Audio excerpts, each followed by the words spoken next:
Ez a reggeli rutinom általában. Felkelek, beveszem szükséges kiegészítőket, csinálok, attól függ mennyi időm maradt a reggel, 7 órakor szoktam kezdeni, 8-kor indulnak az edzések, csinálok általában egy 20 perc kardiót, utána még mindig nem eszem, letartom a 8-9 órásit, és általában 10-kor szoktam az első étkezésemet bevinni. Sokak kérésére most meg fogjuk csinálni azokat az ételeket, amik leginkább szerepelnek az általam írt étrendekbe, és sokan elakadnak. Ehhez adok majd egy pici útmutatást, hogy hogy kell ezeket az alapvetően nagyon egyszerű ételeket elkészíteni. Kezdjük is el. Első lépésben a reggelit fogjuk elkészíteni. Ez egy rizskása lesz, gyümölccsel és egy proteinkrémmel a tetején. Hozzá pedig nyilván mindenkinek más, nekem most 3 tojás lesz. Kezdjünk. Az első lépésbe kell egy mérleg. Jó. Kell egy vízforraló, ezt el is indítjuk.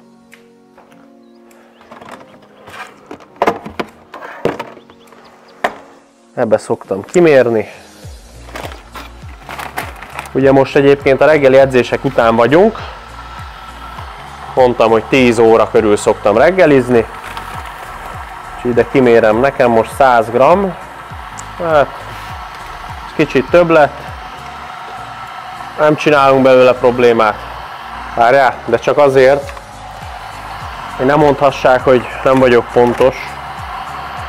Amúgy nem szoktam belőle problémát csinálni, de most a videó kedvéért. Jó. Szóval 100 g rizskása, ahhoz második kellék utifű maghéj. Ebből 5 g.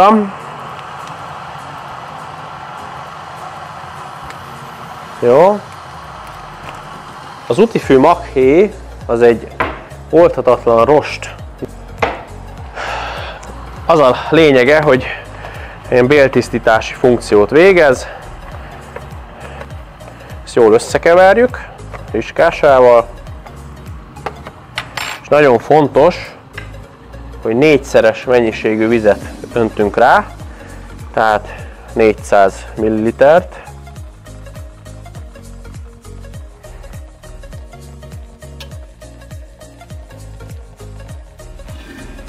Jó, jól elkeverjük. Nem maradjon olyan rész, ami nem kap meg egy kis nedvességet. Ez szépen be fog sűrűsödni. Az edzés előtti utáni rizskásába, ugyanis az is szerepel az étrendben, abban nem szokott lenni utifű maghéj, ez csak a reggeliben szokott lenni, úgyhogy ott az kimarad. Jó, körülbelül ilyen lesz az állaga, ez a jó állag, hogyha elkevertétek, így lehet hagyni. Jó tejbegríz. Igen, ez ilyen kicsit ilyen, nem a tejbegríz, hanem a másik, tejbegríz. Ja, rizs meg, nem rizset mondtál? Jó, akkor igazad van, tejbegríz. Na, és úgy szoktam csinálni, ameddig ez kihűl, addig a napi rizs adagomat, azt oda rakom főni.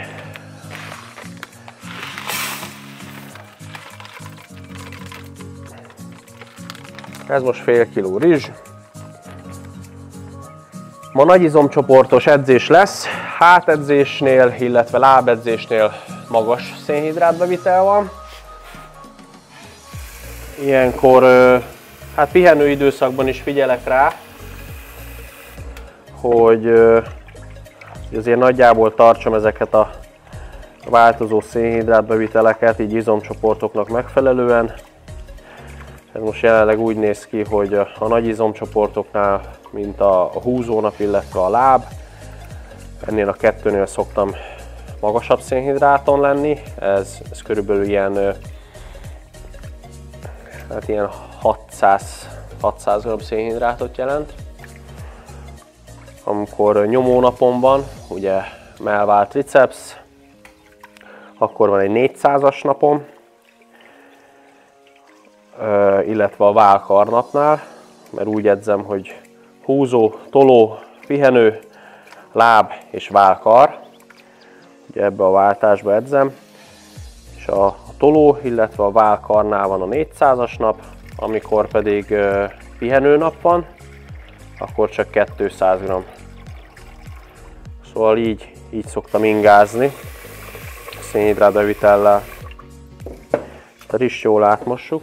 Na hát azért mossuk meg a rist, mert még a második átmosás után is ennyi dzsuva kijön belőle, és ha van, aki nem foglalkozik vele, de egy kicsit igényes, hogy arra, amit megeszel, akkor azért figyelsz az ilyen dolgokra. Jó, rizsfőzésnél annyi vizet szoktam ráengedni, hogy épp hogy ellepje a rist. Itt majd még lesz egy nagy okosság, mert amikor szól a rizsfőző, hogy kész vagyok, akkor ételecetet még rádurrantunk, körülbelül 1 decit. Fontos, hogy ilyenkor sima ecetet használok, mert az almaecettől elég okádék íze lesz. Jó, ezt bedurrantjuk, 10 perc múlva fog szólni, hogy kész van, lecsapja magát, ráöntjük olyankor még az ecetet, és az ecet.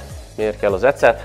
Ugye alapvetően a rizsnek a glikémiás indexét az kicsit lehúzza, jobb lesz a felszívódása, nem dobja meg annyira a vércukrodat, és mellékesen, aki szereti a sushit, ugye mivel a sushi rizsbe is van ecet, ezért ad neki egy kicsit ilyen sushi beütéses ízt, úgyhogy ez a 2 szempont miatt szoktam használni. Jó, amikor odaraktuk a rist, akkor még mindig nem a kásával foglalkozunk, mert ezt hagyjuk, hogy hűljön és jól megszívja magát, hanem megcsinálom a tojást mellé, és ha már itt vagyunk, akkor beleleshettek a hűtőmbe, mi van egy testépítő hűtőjébe, haladjunk lentről felfele. Erre a videóra így külön nem készültünk, ez mindig itt van. Szóval saláta minden mennyiségbe, itt láthatjátok uborka, jégsaláta, paprika, paradicsom, banán, ezt néha az edzés előtti rizskásába szoktam belerakni, vagy káposzta, de ez fog majd a reggelire, illetve legtöbbször ilyen bogyós gyümölcsöket szoktam a rizskására rárakni, úgyhogy ezt kint is hagyjuk. Káposzta, sok testépítő számára ez is szokatlan lehet, ezt is fogjuk ma használni, de egyébként ezekben a zöldségkeverékekben is ugyanúgy van káposzta, én nagyon szeretem, és a rizsre, hogyha rárakjuk, leöntjük egy kis szójaszósszal, isten íze van, úgyhogy ez is majd sorra kerül a mai nap, illetve a lényeg, a napi bevitel, napi húsbevitel, most jelenleg fél kiló marha, ez ilyen mindenmentes marha, illetve a vacsora az 15 deka lazac, szóval a napi összhúsbevitelem most jelenleg 65 deka hús. Ez ilyenkor teljesen off-szezonban mondhatnátok, hogy sok.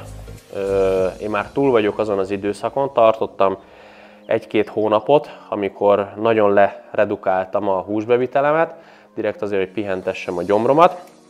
Ezt is kint hagyjuk.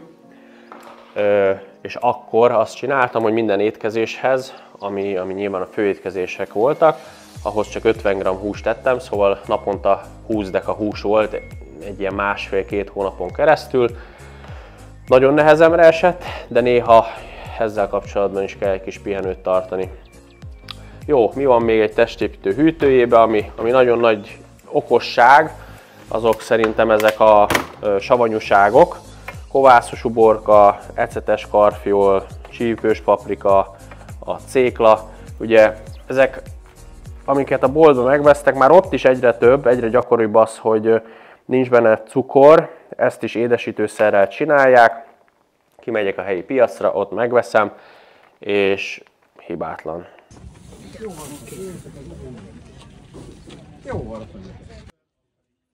Ugye a cékláról mesélhetnék egy órán keresztül, hogy miért jó. kovászos uborkáról is. Ezeknek majd nézzetek utána. Válogatsz? Hát amelyik szimpatikus akarod. Jó tojás is van mindig a hűtőbe. Zsiradéknak kókuszsírt szoktam, vagy van ez a nagyon jó minőségű vaj. Ezeket használom. Ebbe épp van felbontva. Ez kovászos dinnye. Ez is egy isteni cucc. Annyit azért elmondok, hogy nyilván minden kovászos termék az nagyon jó hatással van az emésztésre, hogy aki teheti, az szerezze be ezeket a kovászolt cuccokat. Mivel off-szezon van, a kávéban néha szoktam rakni egy kis tejet, az belefér, egy kis üdítő, szójaszósz, diétás szójaszósz, ebben az egyik videóban már beszéltem. Egy nagyon jó minőségű omega-3 zsírsav, ebből egy-egy kortyot szoktam lefekvés előtt. Almaecet, ezt elvileg minden reggel kéne inni. Most a kedvetekért le is húzok belőle egyet, de iszonyat szar íze van.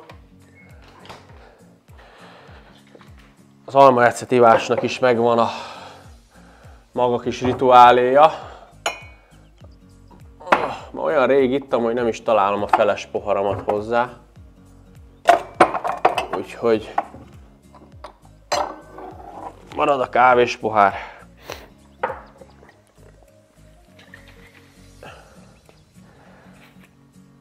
Almaecet nagyon jó az emésztésnek, serkenti a bélműködést. Sokan elkeverik 2-3 deci vízbe. De én úgy vagyok vele, hogy minek szenvedjél. Olyan sokáig inkább lehúzom. Aztán ráiszok egyből vizet. Egészségetekre.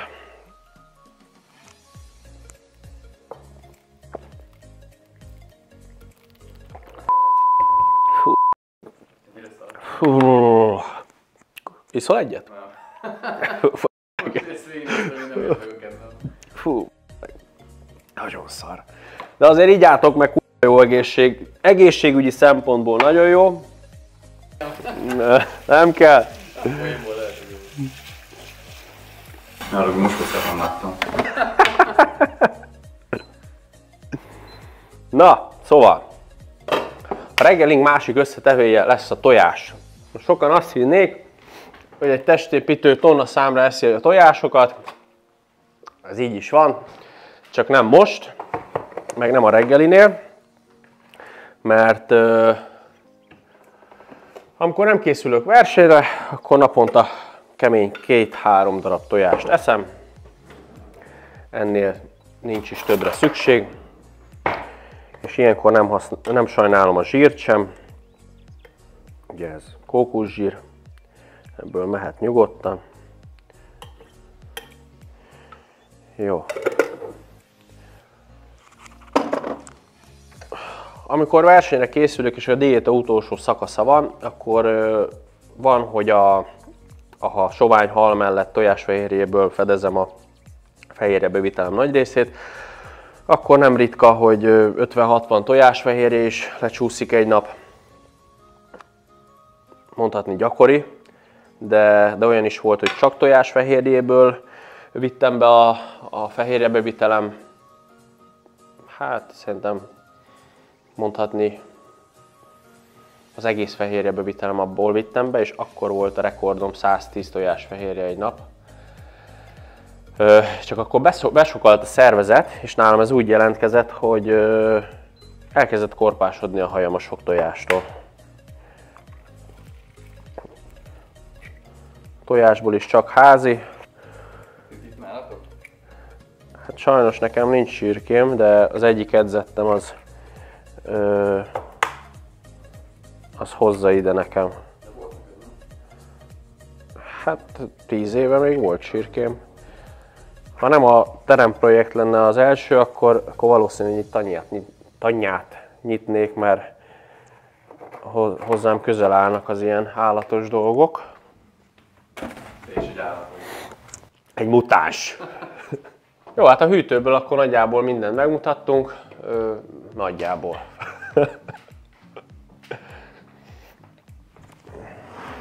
Jó, itt már rotyog a rizs. Rizskásának a sokak számára elképzelhetetlen feltétje lesz most terítéken. Először is jön a gyümölcs. Jó, körülbelül ennyi. És következő lépcső.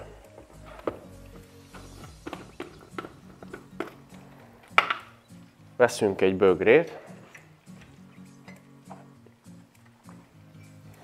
A kedvenc filmem bögréje, ami sosem megy ki a divatból. Harry Potter. Jó. Amikor reggelizünk, akkor úgy indul, bár ez be se fog férni alá. De befér, jó. Leengedek egy presszót. Ugye föláll a rendszer. Jó, szóval durran le a presszó. Ennyi volt. Itt van. Egy adaghoz egy presszó. Hozzárakunk 2. Nekem 2, másnak nem kell ennyi. Na, és ezt most elkeverjük ilyen krémes állagúra. Látjátok, ilyen krémes állagú lesz a sztori. Nagyon jó. És amivel még szoktam tuningolni a rendszert, közben elzárjuk, egy kis rumaroma, vagy vanília aroma jön bele. Most egy pici rum. Jó, ez ennyi volt. És akkor ezt jól belekeverjük még. És ha ilyen lesz az állaga, akkor az úgy teljesen oké.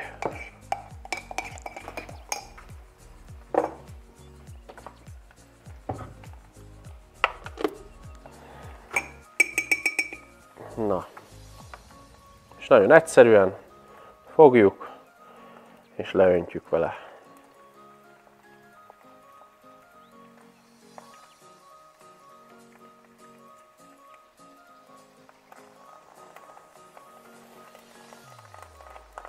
Úgy tulajdonképpen egy egészséges desszert. Abszolút, abszolút. Bárki meglátja, amikor épp falatozom a terembe, megjön az étvágyuk.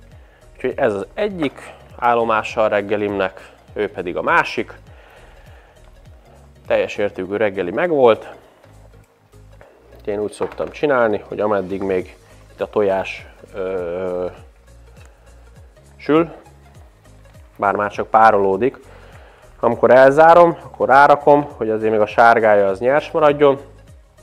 Utána nekiállok a marhának, megsütöm, a rizs az készül, és így nagyjából ennyi az egész.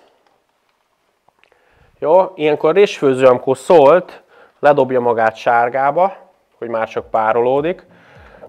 Akkor kinyitom, jön az ecetpajtás. Egy deci ecetet rányomunk. Ha nem szeretitek nagyon az ecetnek az intenzív ízét, akkor nem kell olyan sok, most te is érzed, hogy kicsit megcsapott, és ilyenkor megkavarom. Ízt ad neki? Nagyon. Ha szereted a sushit, akkor nagyon fog ízlani. Ők is így csinálják? Persze van benne. Csak ugye a sushi rizsben jobb helyeken van egy kis édesítő, rosszabb helyeken, ami a gyakoribb, meg cukor. Úgyhogy hogy ilyen nagyüzemi helyeken esztek sushit, az azért nem jó, mert ott cukrozó van. És amikor beleöntöttem az ecetet, akkor leveszem már a pároló funkcióról is, elzárom hátul, és tényleg már csak megpárolódik. Ennyi. Kész. Ameddig a tojás még itt párolódik, addig gyorsan a marhát megcsinálom.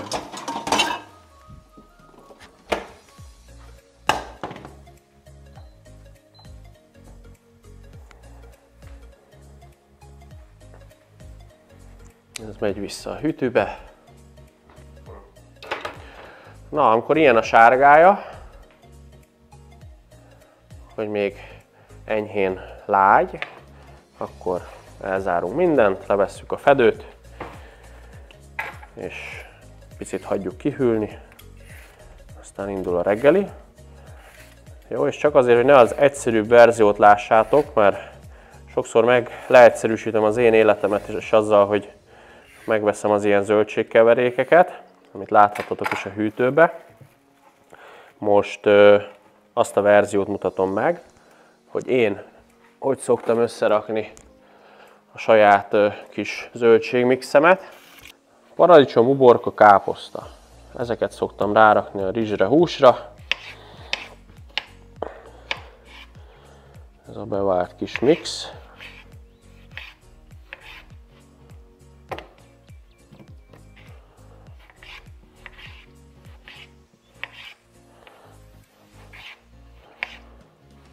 Nem tudom gyorsabban összevágni, mert nem vagyok profi séf. Meg vigyázok az ujjamra. Ez olyan, mint a motorozás. Inkább lassabban csinálom, de nem sérülhetek meg.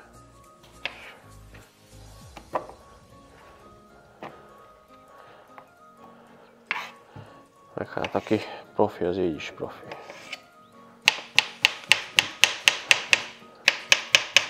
Ez elég profi volt, nem? Igen. Lehet a főzős műsor. Hát hívtak már ebbe a halatortámba, de mondtam nekik, hogy nem akarom őket szégyenbe rakni. Ez kevés. Jó, amikor már lángol a serpenyő, akkor bedurrantjuk a marhát is.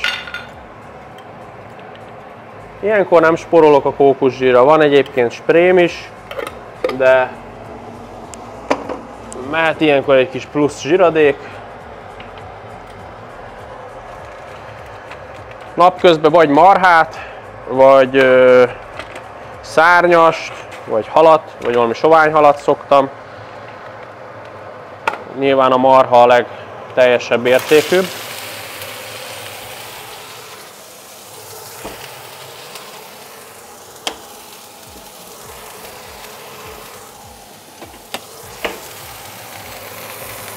Na. Ez darált? Persze, ez darált marha.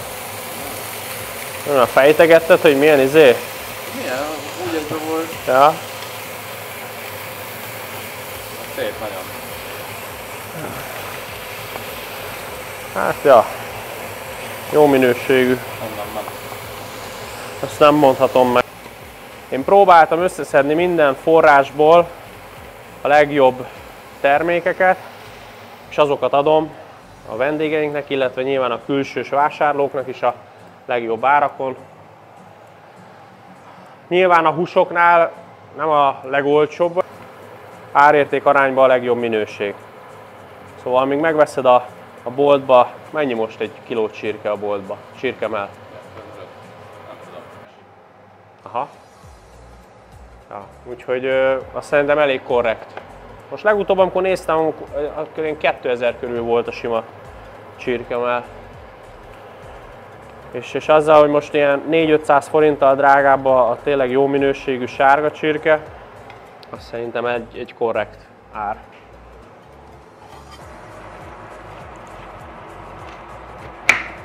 Jó.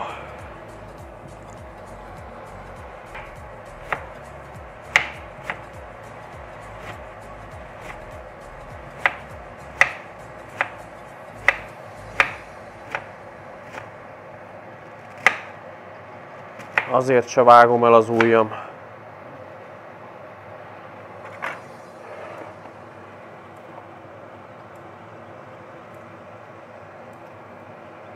Jó. Hát nekem körülbelül ennyi egy napi zöldségbevitelem. Ez körülbelül 1 kiló zöldség. Mindig legalább annyi zöldséget egyetek meg, mint húst. Jó.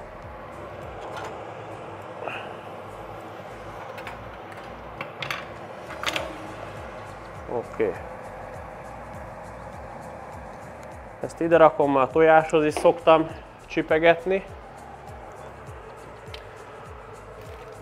Illetve ami még hozzájön a reggelimhez, Ez se egy tipik gyúrós kaja, de most belefér. 3 szelet, ilyen magos toastkenyér.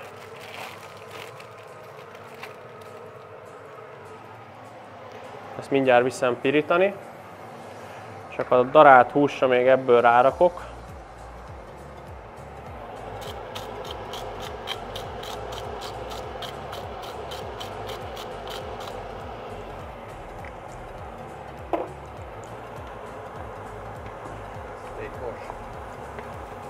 Hát, valamilyen borsos témát szoktam mindig rárakni. Jó, el is zárjuk.